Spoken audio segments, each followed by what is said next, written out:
S U P کے رہنما سید زین شاہ نے 2 دن پنجاب میں رہ کر جو کینال بن رہے ہیں ان کی مکمل جانکاری سندھ کو، پاکستان کو اور ایوانوں میں بیٹھے ان نمائندوں کو دکھائی کہ یہ دیکھ لیں کہ چولستان کینال بن رہا ہے، اور مختلف جو پنجاب کے اندر کینالز بن رہے ہیں ان پر انہوں نے گہرائی اور باریک بینی کے ساتھ عوام کو آگاہ کیا۔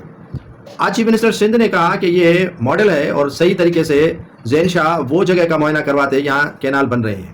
اول تو مراد علی شاہ صاحب ہمیں بتا دیں کہ ماڈلز ہوتے کیا ہیں؟ کیا جو چیز سید زین شاہ نے دکھائی وہ شیشے میں بنتی؟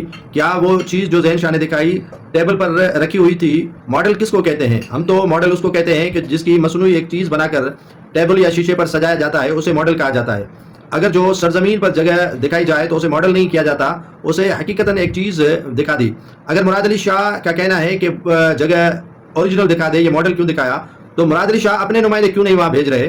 وہاں بھیج دیتے اور پتہ لگ جاتا کہ زین شاہ جھوٹ بول رہے ہیں، یا ان کے نمائندے جو وہاں جائیں گے اور انہیں بھی پتہ لگے گا کہ وفاق ان کے ساتھ کتنا جھوٹ بول رہا ہے، اور سندھ کے ساتھ وہ کتنی پنجاب زیادتی کر رہا ہے، اور سندھ کے چیف منسٹر مراد علی شاہ کتنی غلط بیانی سے ہمیں گمراہ کرنے کی کوشش کر رہا ہے۔ ایس یو پی کے رہنما سید زین شاہ نے ایک جگہ کا معائنہ کروا کے ہمیں بتایا کہ یہ بھائی دیکھیں، جو وزیر اعلیٰ سندھ مراد علی شاہ کہتے ہیں کہ چولستان سمیت کوئی بھی جو ہے وہ کینال نہیں بن رہا، لیکن آپ اپنے آنکھوں سے دیکھ لیں کہ یہ کینال بن رہے ہیں۔ 2 پارٹس میں انہوں نے چیزیں بتائی اور حقائق بتائے، لیکن آج مراد علی شاہ نے انہی کے کہے ہوئے الفاظوں کو جھٹلایا۔ اب مراد علی شاہ پہ فرض بنتا ہے کہ وہ اپنے نمائندے بھیجے، سندھ سرکار کے نمائندے بھیجیں اور جا کر دیکھیں کہ آیا زین شاہ سچ بول رہا تھا یا مراد علی شاہ جھوٹ بول رہا ہے۔